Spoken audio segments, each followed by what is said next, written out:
কোরবানির দিন এই 10টি কাজ কখনোই করবেন না। যদি এই 10টি কাজ করেন তাহলে আপনার কুরবানি কবুল নাও হতে পারে। নাম্বার 1, কোরবানির আগে কোনো কিছু খেতে পারবেন না। আর সবথেকে উত্তম হলো কোরবানির গোশত সর্বপ্রথম খাওয়া।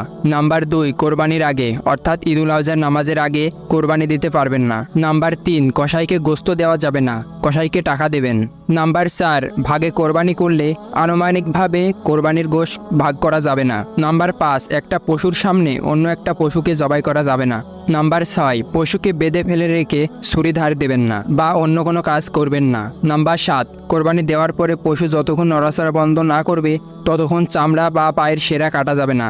নাম্বার 8, কোরবানির গোশতকে কাফের বা মুশরিককে দেওয়া যাবে না। নাম্বার 9, কোরবানির মাংস বা হাড্ডি বিক্রি করা যাবে না। নাম্বার 10, কোরবানির দিন কোরবানির নিয়তে হাঁস মুরগি জবাই করে সেটি কোরবানি দেওয়া যাবে না। হে আল্লাহ, আমাদের সকলের কোরবানিকে কবুল করে নিয়েন। সবাই কমেন্টে একবার লিখি আমিন।